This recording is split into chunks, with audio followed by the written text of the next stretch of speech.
Hello guys, and welcome to another Hymal Mythic guide with me and my friend Josway. Good day, everyone.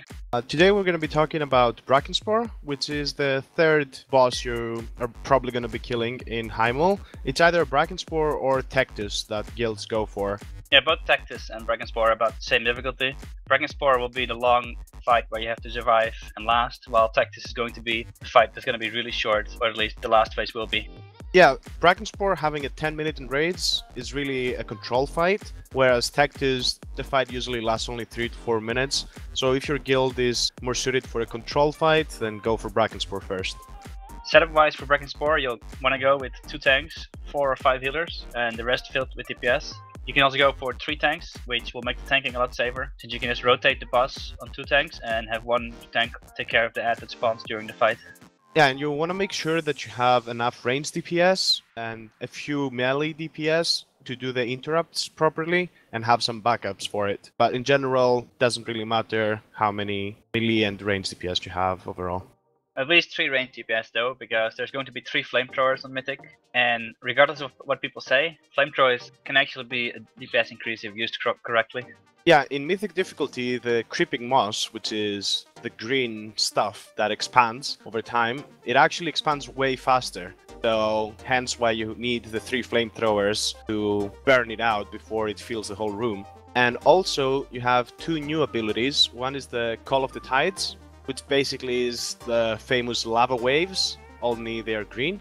And you also have the exploding fungus, which is just some mushrooms that explode. So moonkins will feel like they're at home. Yeah, unlike these friendly mushrooms, you're gonna have to avoid these exploding fungus. You're gonna have to look at your feet really carefully, and after some 5 seconds, they're going to blow up, so you're gonna want to be away from all the mushrooms that you see around you.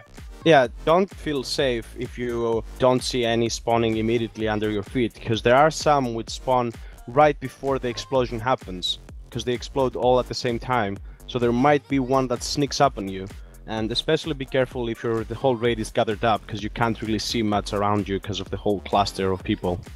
Because of these new abilities in Mythic, you're gonna have to move the boss more than you do in Heroic. You're gonna want to drag him as soon as you can to the green mushroom, always, because green mushrooms will spawn usually far away from raid, and blue ones will always spawn close to the raid. So if you are fast enough at the green mushroom, you'll get a blue one right next to you, and it's going to be a big increase for the raid. Yeah, just be careful not to heal the green ones too fast. You need to wait for the infesting spore before you actually bloom the mushroom. Yeah, if you heal it too fast, you're gonna have to use raid cooldowns, which you would rather save for other things. So for the fungal flesh eaters, which are the big ads, they will come in the fight every 2 minutes, and they are a main priority target. So instead of cleaving damage from Brackenspore to them, you should be cleaving from them, having them as your main target, and the cleave damage should go on Brackenspore. Because they get an increasing damage buff, so if you let them stay alive for too long, they're gonna start killing your tanks off. And just like in Heroic, they will be casting Decay, which you need to interrupt every single time. And the difference in Mythic is that the cast is way faster. Your melee DPS or whoever you assign to interrupt those casts, they need to be ready to interrupt as fast as possible. To be safe, you should have 2 groups of interrupters, and each group should have 2 people. So if one guy is dead or he is not really on top of his game, the other guy can interrupt instead. Another thing worth mentioning about these ads is that if you're using 2 tanks and you're going to swap from the boss to the ad, if the ad has a lot of stacks, say 6 or more, and you also have this debuff from the boss, which deals damage to you, you're gonna want to use a cooldown, because you're gonna take a lot of damage at that point. Just like in all other difficulties, during the Brackenspore fight, we're also going to see mushrooms spawning, which are not friendly or buffing us, but we're going to have to kill them, which is the mind fungus and the spore shooters. The difference compared to the other difficulties is that when the spore shooters spawn, there's going to be 4 spawning instead of the usual 3, I think, that there's in the other difficulties. No, it's actually 2. It's actually 2 only. Hey, you heard it here first. You're gonna want to prioritize these with high priority from the range DPS, and melee DPS also has to go out if they're not interrupting. You can kick the spore shooters when they're casting, which will prevent a lot of damage on the raid as well. Yeah, a smart thing to do is if you see a spore shooter start shooting, in order to prevent their projectiles exploding in the whole raid, especially when you're gathered up on a mushroom, Some of your ranged DPS need to take initiative and move out of the group and intercept those bolts before they reach the raid. The last thing about Brackenspore is the Necrotic Breath, which is exactly the same as in Heroic mode. Basically, the tank needs to face Brackenspore away from the whole raid, so be careful not to stand behind the tanks at that point. And he needs a survivability cooldown because he cannot be healed during the breath. So if you don't have one, make sure you ask for an external cooldown. Also, there are still the stacks of rot that Brackenspore will apply to the tank. And as soon as the stacks drop off from the tank that is not tanking Brackenspore, you need to call for a tank swap. That should be around when the tank who is actually tanking Brackenspore has 4 to 6 rot stacks.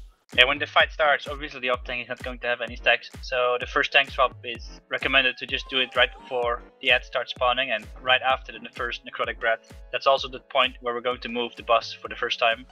So to break down the fight in a few simple points, as we said at the beginning, it's a control fight, so make sure that you don't simply whore on the boss in terms of DPS.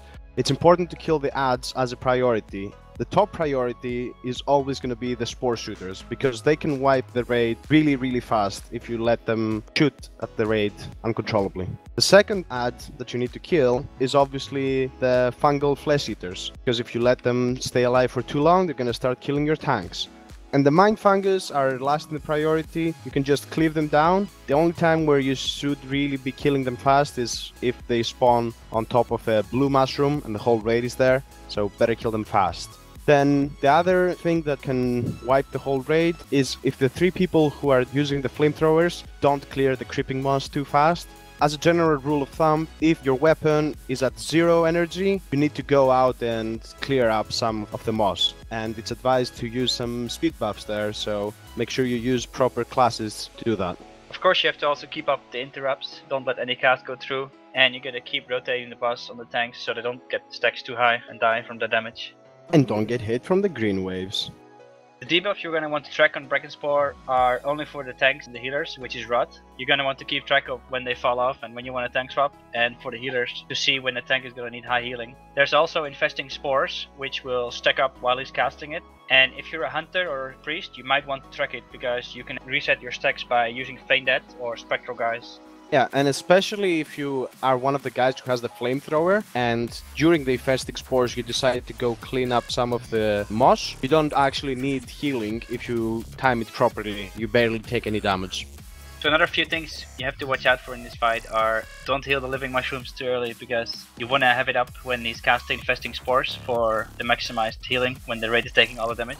The rejuvenating mushrooms you're gonna have to want to heal up as soon as possible because that's an DPS increase as long as you're next to it. Of course, don't heal it up when it's on the other side of the room and the raid is not there. Make sure everyone gets there. And if your healers can handle it, try to keep it up as long as possible. Maybe even spare an external cooldown on them, like a Hand of Sacrifice or a Vigilance, to keep it up even longer, if your tanks can afford it. Now, for the spore shooters, as we mentioned, you need to interrupt them, or at least intercept their bolts before they reach the raid.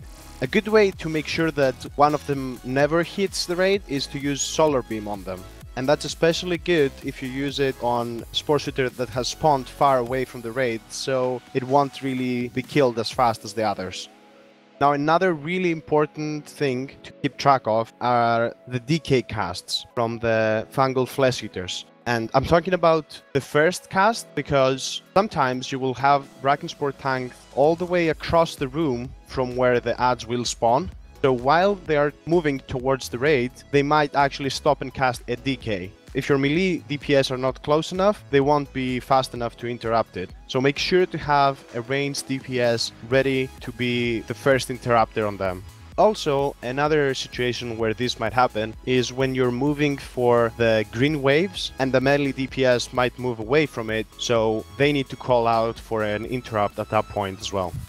For the tanks, there's going to be a couple of things they have to watch out for in the fight. The first one will be when they're swapping from the boss to the ad or from the ad to the boss. If you have a lot of stacks from the boss and the ad has a lot of stacks that which damage is increased by, you're gonna want to use a personal cooldown because you're gonna take a lot of damage and you might die at that point. Also, when he's casting Necrotic Breath, you're gonna need a cooldown. If you don't have a personal cooldown, ask for one from the other raid members, the warriors or the healers. And if you are having issues with tank deaths, there's always the option to go 3 tanks as we mentioned at the setup. Having 3 tanks, you can swap the boss on 2 tanks and have 1 tank just handling the ad full time and not worry about the debuffs.